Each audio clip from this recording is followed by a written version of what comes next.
서울대학교 인문학부 1학년에 재학 중인 문승현.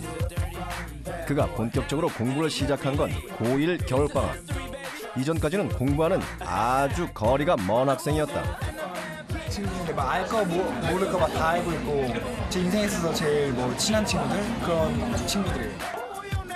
친구들은 중학교 때 승현군을 생각하면 그가 서울대 학생이 된 건 기적이라고 말한다. 양아치가 이게 어떻게 돼갖고 정신 차린 것 같아요. 경찰서도 같이 가고 그랬는데 나중에 저희는 이렇게 있는데 혼자 서울대 가고. 고등학교 올라가서부터 저희랑 연락 서서히 끊더니 그때부터 공부 시작한다고 저희를 좀 잠깐 제껴두고 공부에 열중을 했죠. 별로 안 친해요 지금. 그래서 공부에 관해서는 꿈도 희망도 없었던 학생. 문승현은 어떻게 서울대에 합격한 행운의 주인공이 됐을까?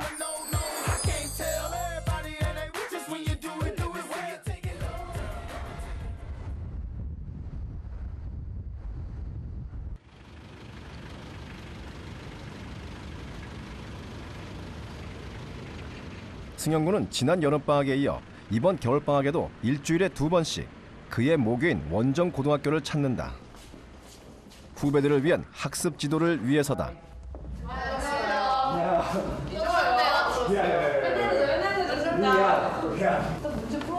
몇 쪽이야? 15페이지에.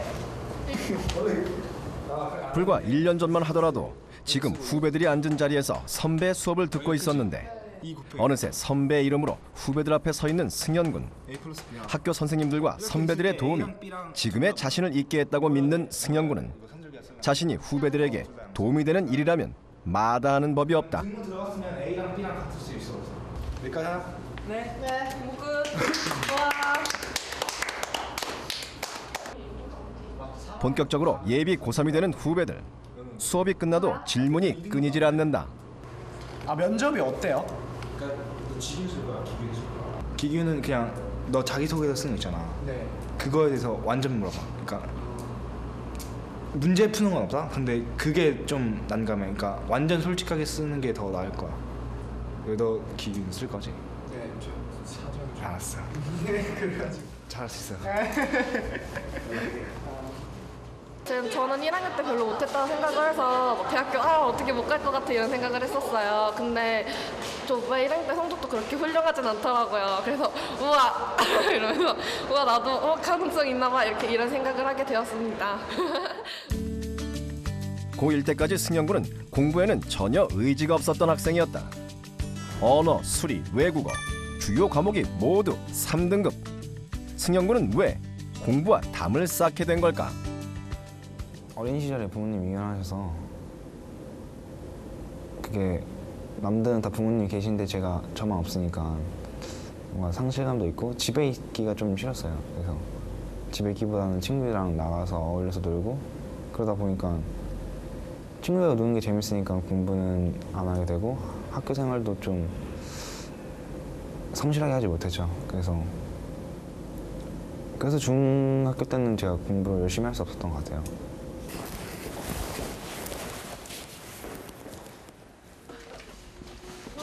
한창 방황하던 승현군이 마음을 다잡을 수 있었던 건 고등학교 1학년 후반 우양숙 선생님과의 만남을 통해서였다. 주변에 학점 잘 났어요. 학점 잘 나왔다고? 어느 정도 나왔어? 3.9. 자, 진짜? 네. 3.9? 되게 하나 빼고 다. 빡세게 했구나. 여름방학 여름방학 때는. 의기소침하고 네. 열심히 했는데도 안 나온다고. 제가 힘든 일이 없느냐 하고 이제 물어봤더니 그 아이가 그 당시에 굉장히 눈물을 많이 흘리더라고요. 근데 보통 남학생들하고 상담을 많이 해봤지만 여학생들은 많이 울어요. 근데 남학생들은 눈물을 보이진 않거든요. 근데 얘 그 눈물 속에 되게 지금 힘든 상황이구나. 그래서 자세히 물어봤더니 이제 경제적으로 아버지가 직업도 없으시고 그러니까 본인이 이제 밥을 해먹고 학교를 다녀야 되는 그런 어려운 상황이었어요. 선생님은 그때 상담 이후까지 이어진 선생님의 지속적인 관심과 진심 어린 충고에 승현군은 굳게 닫힌 마음을 열기 시작했다. 그러니까 선생님이 저에게 관심을 보여주시니까 그런 관심에 대한 감사함이라는 게 있었어요. 그래서 이런 감사함에 보답하는 방법이 무엇이 있을까 생각해보니까 제가 학생인 입장에서 할 수 있는 게 공부밖에 없더라고요. 그래서 공부하게 되었고, 그리고 부모님도 제가 어긋날 때마다 화를 내시기보다는 눈 감아주신 게 많았어요. 그래서 그런 부모님에 대한 죄송함도 있고, 그래서 이런 게 막 복합적으로 얽혀서 그냥 한번 공부를 해봐야겠다, 그런 결심이 서게 됐어요.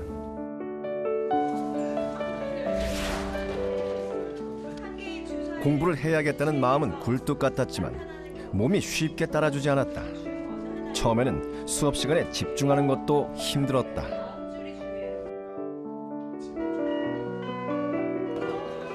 그때 마침 승영군의 눈에 들어온 건 소위 공부 잘하는 친구들의 모습이었다. 승영군은 그 친구들을 자세히 관찰하기 시작했다. 공부를 잘하는 친구들에게는 눈에 띄는 몇 가지 공통점이 있었다. 걔네들은 앞에 앉고 수업 시간에 안 자고 그냥 열심히 하려고 하고 그런 모습이 보이는 거예요. 그래서 나도 우선은 뭐 저런 거 한번 따라해볼까 이러고 저도 선생님한테 앞에 앉겠습니다 뭐 이런 식으로 말하면서 그냥 걔네들 좀 따라하려고 했어요. 공부를 잘하고 싶으면 공부 잘하는 사람 가까이 가라는 말이 있다. 옆에서 지켜보면 배울 점을 발견할 수 있기 때문이다. 승영군이 가장 가까이에서 지켜본 건 반에서 1등하는 친구였다. 친구가 공부하는 것과 똑같은 과목을 공부했고 친구가 과목을 바꾸면 똑같이 바꿨다. 문제를 풀면 나도 풀고 암기를 하면 나도 따라 암기하며 친구의 일거수일투족을 그대로 따라했다. 승영군의 변화는 금세 눈에 띄었다. 선생님의 눈을 피해 뒷자리에서 잠만 자던 지난날과는 달리 앞자리에 앉아 누구보다 적극적으로 수업에 참여했다. 또한 쉬는 시간에도 친구들과 웃고 떠들며 시간을 보내는 대신 부족한 공부를 보충하는 시간으로 활용하기 시작했다.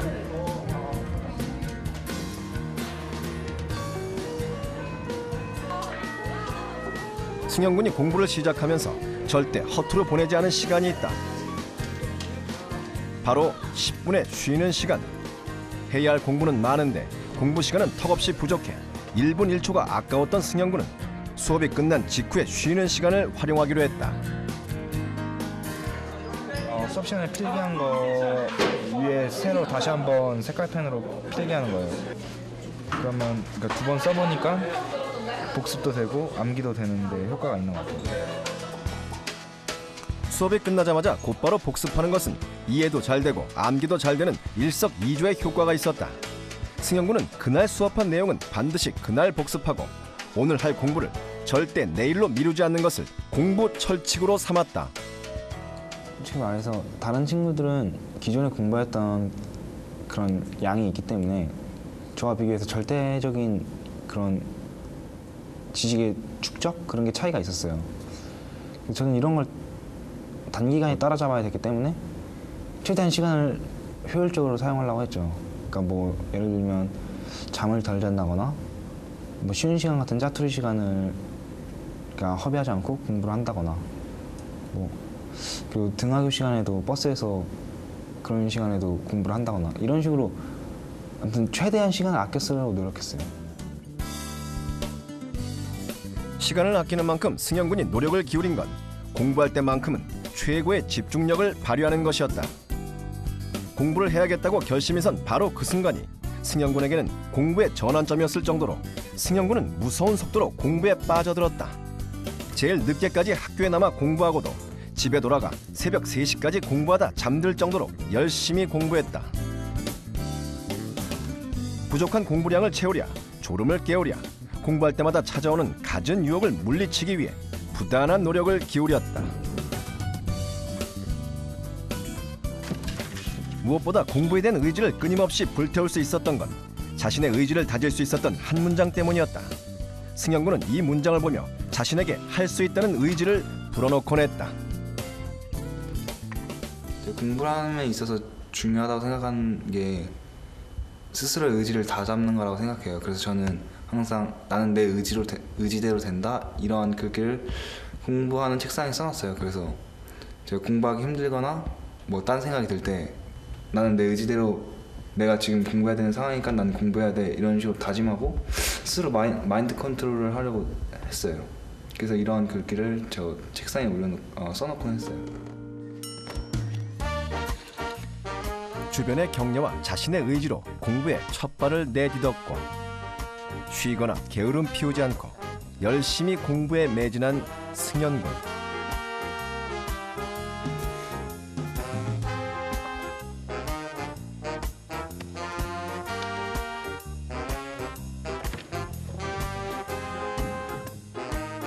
쉬지 않고 꾸준히 공부한 결과 2학년 1학기 첫 중간고사에서 전교 2등이라는 놀라운 성적을 받을 수 있었다. 되게 무섭게 공부를 하는구나. 뭔가 체계가 잡혀있고 그런 것은 아니지만 뭐든지 다 흡수하려고 했던 것 같아요, 승현이는 항상. 남이 옆에서 이게 등을 툭툭 쳐서 뭐 물어봐도 이렇게 무슨 누가 옆에 있는지도 모르는 것처럼 이렇게 공부에 집중을 하거든요. 그만큼 의욕을 갖기 위해서 뭔가 자기 딴에 뭐 노력을 계속해서 하는 것 같아요. 그 집중을 하기 위해서.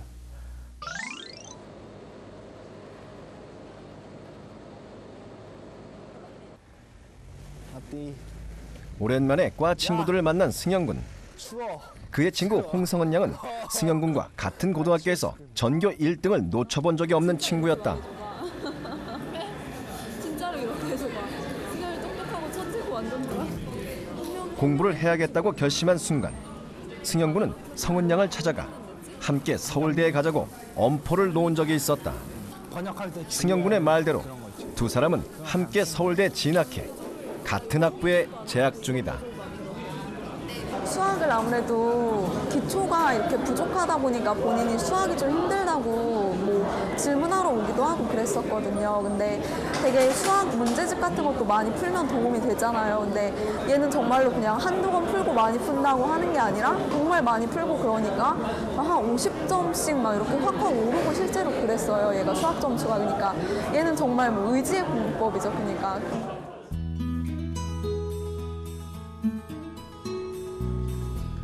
10점도 채 나오지 않았던 수학 모의고사 점수. 공부를 시작하고 나서는 점수가 40점대까지 오르는가 싶더니 그 이상의 점수를 받는 건 하늘의 별 따기만큼 어려운 일이었다. 아무리 열심히 공부해도 손에 잡히지 않는 수학은 승현군의 가장 큰 고민거리였다. 솔직히 말하면 다른 암기 과목 같은 거나 국어 막 이런 거는 제가 좀 이렇게 공부하고 그렇게 시험 보면은 성적이 조금씩 오르는 게 보였어요. 근데 수학은 기본이 너무 없어서 그런지 이게 공부하는 데서도 뭐 어떻게 되는지 모르겠고 뭐 아무튼 손을 댈 수가 없었어요. 그래서 막막했죠. 그래서 이거 제가 이제 앞으로 공부하는 데서 이걸 먼저 극복해야 될 제일 첫 번째 과목이다 이런 생각이 있었어요. 수학만큼 기초와 기본이 강조되는 과목도 없다. 승현군은 조금의 망설임도 없이 중학교 수학 교과서로 돌아갔다. 문제를 풀다 잘 모르는 부분은 중학교 때 배운 개념이 사용된 경우가 대부분이었기 때문이다. 단원별로 모든 개념을 간단하게 요약 정리해 나갔다. 교과서를 보면 우선 이런 예가 나오고 이 예를 통해서 어떤 개념을 말로 서술하고 있어요. 그래서 제가 여기서 말하고자 하는 개념이 무엇인지 밑줄을 치고 그 다음엔 이 부분을 제가 필요할 때만 찾아보기 위해서 노트에다 이렇게 옮겨 적었어요. 좀 더 간단하게. 그 다음에 노트에 이렇게 옮겨 적은 후에는 이렇게 제가 가로를 치거나 박스를 쳐서 표시를 했는데요. 가로로 친 부분이나 박스로 한 부분은 제가 중학교 때 배운 개념이지만 이후 고등학교 제가 선행 과정에서 잠깐 살펴봤을 때 그때도 사용된다고 생각하는 부분이어서 이렇게 박스를 쳐놨어요. 개념을 노트에 차근차근 정리하다 보니 중학교 때 개념이 고등학교까지 이어지는 경우가 상당했다. 중학교의 개념을 제대로 숙지하는 것은 정말 중요한 일임을 다시 한번 깨달은 승현군. 특히 고등학교까지 개념이 이어지는 경우에는 각 단원별 연관성에 대해서도 따로 적어두었고 교과서에서 빠진 내용은 참고서를 찾아 보충했다.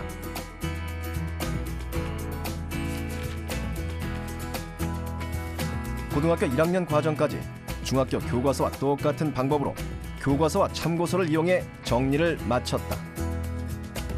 승현 군은 이렇게 단권화된 개념 노트를 수학 공부를 할 때마다 곁에 두고 활용했다. 제가 가끔 가다가 문제를 풀 때 잊어버리는 개념들이 있는데 그것을 교과서를 찾아보지 않고 이 노트를 찾아보면 되니까 시간을 절약할 수 있었고, 수학이라는 게 연관성이 깊은 과목인데 제가 지금 이제 새롭게 배우는 개념에 그 뿌리가 되는 개념이 어떤 것인지 찾아볼 수 있어서 문제를 이해하는데 혹은 개념을 이해하는데 도움이 많이 되었어요. 그렇게 개념을 정리하는 데만 2달이 걸렸다. 본격적으로 수학 공부를 하면서부터 승현 군은 시도 때도 없이 열심히 교무실을 드나들었다. 열심히 수학 공부를 하는 승현 군을 기특하게 여긴 선생님들은 다양한 수학 문제집을 챙겨주기도 했다. 그러다 보니 한 번에 10권이 넘는 문제집을 받아오기 일쑤. 이렇게 많은 문제집들을 어떻게 푸는 것이 효과적일까? 승현 군은 문제집별로 목차부터 구성까지 꼼꼼히 살펴봤다. 그리고 그중 5권의 문제집을 선택했다. 이 5권은 제가 수학 공부를 하는 방식인데요. 저는 수학 공부를 하면, 그러니까 수학에서 한 단원을 배우면 무조건 꼭 5권을 통해서 복습하려고 했어요. 그 이유는 제 수학 공부를 하는데 기준이 문제를 많이 풀자여서였는데요. 근데 이 문제를 많이 풀자는 게 단순히 문제를 양적으로 많이 풀자는 게 아니라 단계별로 나누어서 많이 풀자였어요. 중학교 때 수학 공부가 하나도 되어 있지 않아 고등학교 과정의 수학 공부도 만만치 않았음을 이미 경험했던 승현 군. 수학은 문제를 많이 푸는 것도 중요하지만 차근차근 단계를 밟아 나가는 것이 중요하다라는 것을 깨달았다. 승현 군은 하나의 소단원을 공부하면 반드시 1단계부터 5단계까지 5권의 문제집을 모두 풀었다. 1단계는 기본 개념만 알고 있으면 간단하게 풀 수 있는 문제들이다. 유형이 다양해진 2단계도 난이도는 1단계와 마찬가지. 다음 단계에서 개념이 심화되는데 단원별로 통합된 문제들이 등장하기 시작해 난이도는 중. 4단계는 개념의 응용은 물론 문제를 풀기 위한 추리력이 요구되는 고난이도의 단계이다. 마지막 5단계는 문장으로 이루어진 문제를 식으로 만들어 풀어야 하기 때문에 매우 까다롭다. 단계가 없이 바로 어려운 문제를 풀면 솔직히 문제를 풀기도 어렵고, 이런 문제를 못 풀었을 때는 수학에 대한 이런 흥미도 생기지 않는 것 같아요. 그래서 저는 그러니까 제 수준을 알았기 때문에 그러니까 쉬운 난이도부터 이렇게 차근차근 문제를 풀어가면서 수학에 대한 흥미도 더하고 실력도 쌓고, 그래서 이렇게 1단계에서부터 5단계까지 단계를 나눠가면서 공부를 했던 것 같아요. 그렇다면 승현 군은 각 단계별로 어떻게 공부했을까? 1단계는 개념을 하나하나 자세하게 읽었다. 개념을 제대로 이해하고 있는지가 가장 중요하기 때문이다. 2단계에서는 해당 개념이 어떤 식으로 출제되는지 철저하게 유형을 분석하는 것이 포인트. 중학교 과정은 물론 다른 단원과 통합된 문제가 주를 이루는 3단계. 2단계까지 공부해야 문제를 푸는데 감이 오기 시작한다. 4단계부터는 문제가 심화, 발전, 응용되는 고난이도의 문제들이 등장한다. 이쯤 되면 문제 자체를 이해하지 못하거나 문제를 푸는 접근 방법이 떠오르지 않는 경우가 다반사. 승현 군은 정확히 10분 정도 문제와 씨름했다. 그런데도 도저히 풀리지 않는 문제들은 어떻게 해결했을까? 삼성년. 모르는 문제가 나오면 바로 답지를 보는 대신 승현 군은 주위 친구들을 찾아갔다. 이렇게 바꾼 다음에 대입을 하는 거지. 야, 나 알 것 같아. 야, 이거 이렇게 해서 그냥 대입 잘 봐. 처음 여기 이렇게. 수학 실력이 비슷했던 친구와는 몇 시간이고 함께 토론하며 문제를 풀 수 있었다. 그리고 이 방법은 내가 막혔던 부분이 어디였는지, 모르는 부분은 무엇인지도 정확히 짚어낼 수 있었다. 너무 잘하는 친구는 설명을 건너뛸 가능성이 있기 때문에 제가 모르는 부분을, 그래서 일부러 저와 실력이 비슷한 친구를 찾아가서, 왜냐면 그 친구도 저와 막히는 부분이 비슷할 거라 생각했거든요. 그래서 그 친구에게 가서 물어보고, 그러다 보면은 그 친구도 문제를 해결하고 저도 문제를 해결하고 서로 윈윈? 뭐 그런 식의 도움이 많이 됐던 것 같아요. 친구와 머리를 맞대고 찾아낸 풀이는 따로 정리해두고 반드시 답지의 풀이 과정과 비교했다. 이런 식으로 승현 군은 자신이 찾아낸 풀이와 답지의 풀이를 통해 다양한 풀이 방법을 얻었다. 그러다 보면 답지에서 설명하고 있는 방법보다 좀 더 쉽고 간단하게 접근할 수 있는 풀이법을 발견할 수도 있었다. 그렇다면 틀린 문제는 어떻게 해결할까? 이런 경우 승현 군은 자신이 몰라서 틀린 게 아니라는 것을 전제로 답지의 풀이 과정과 자신의 풀이 과정을 꼼꼼하게 비교했다. 수학은 사소한 계산 실수도 용납되지 않는 과목이다. 풀이 과정이 길어지거나 계산 과정이 복잡하면 어디에서든 실수가 나오기 마련. 승현 군이 문제를 틀리는 이유도 잦은 계산 실수에 있었다. 틀린 문제를 답안지를 보다 보면 꼼꼼히 안 보면 아 여기서 틀렸네 이러고 그냥 넘어갈 때가 많아요. 다른 애들 보면 그런 애들도 많고 저도 옛날엔 그랬으니까. 그런데 이렇게 비교해보는 과정을 가지면 제가 정확히 어디서 틀렸는지 그리고 어떻게 제가 수학 푸는데 사고에서 틀렸는지를 알 수 있기 때문에 그런 부분에서 도움이 많이 되는 것 같아요. 마지막 5단계는 모의고사에서도 4점짜리인 최고 난이도의 문제들. 기초부터 차근차근 단계를 밟아 공부하다 보니 아무리 어려운 문제도 결국은 혼자의 힘으로 문제를 풀 수 있게 됐다. 또한 한 단계씩 넘어갈 때마다 맛보는 성취감은 단계별 수학 공부의 보너스. 단계별로 문제집을 모두 풀고 난 뒤에도 승현 군은 똑같은 방법으로 난이도가 다른 5권의 문제집을 계속해서 풀어나갔다. 1단계에서 5단계로 이렇게 단계를 나눠서 문제를 풀다 보면요. 일단 기본적으로 개념은 단단히 할 수 있고 그런 개념을 바탕으로 다양한 유형을 접해볼 수 있고 그 다음에 더 나아가서는 어려운 문제들도 풀 수 있어요. 그래서 일부러 좀 난이도가 낮은 것부터 시작해서 이렇게 점점점 실력을 쌓아가면서 마지막에는 진짜 어려운 거 풀었을 때 그 쾌감 이렇게 딱 맞췄다 그런 희열을 느끼면서 그렇게 공부했더니 다른 애들 수학 싫다고 하는데 저는 아 수학 재밌어 왜 그래 막 이렇게 말할 정도로 수학에 대한 흥미를 더 키울 수 있었어요. 이렇게 단계별로 공부하다 보니까. 시중에 있는 모든 수학 문제집을 다 풀며 밤낮 없이 수학 공부에 매진한 결과 수학 점수는 금세 올랐다.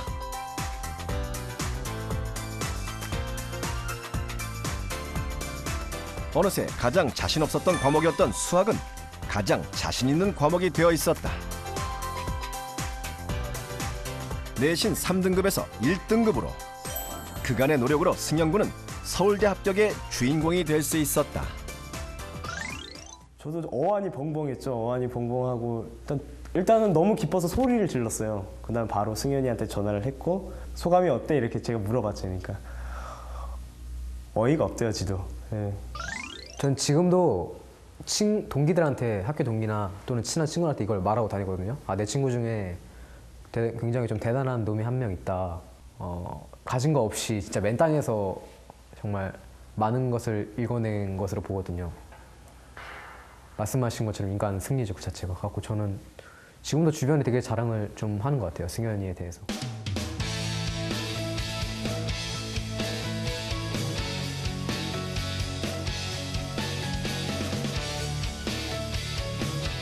이번 겨울방학이 지나면 2학년이 되는 승현 군. 지난 1년간 전공에 대해 고심한 결과 자신의 전공을 영어 영문학과로 결정했다. 그래서 요즘 승현 군은 손에서 영어책을 놓지 않을 정도로 영어 공부에 푹 빠져 있다. 누구든지 지금 상황이 어렵고 자기가 못한다고 하더라도 포기하지 않고 노력한다면 좋은 결과를 얻을 수 있을 거라 생각해요. 이런 발전의 가능성은 누구에게나 있는 거라고 생각하거든요. 그러니까 진짜 자기가 열심히 했다고 생각할 정도로 진짜 열심히 노력한다면 좋은 결과가 있을 거예요. 승현 군에게 공부는 희망의 다른 이름이었다. 승현 군은 공부를 시작하면서부터 처음으로 이루고 싶은 꿈이 생겼기 때문이다. 자신의 꿈을 이루기 위해 절대 포기할 수 없는 공부. 그는 앞으로 공부에서 또 어떤 희망을 찾아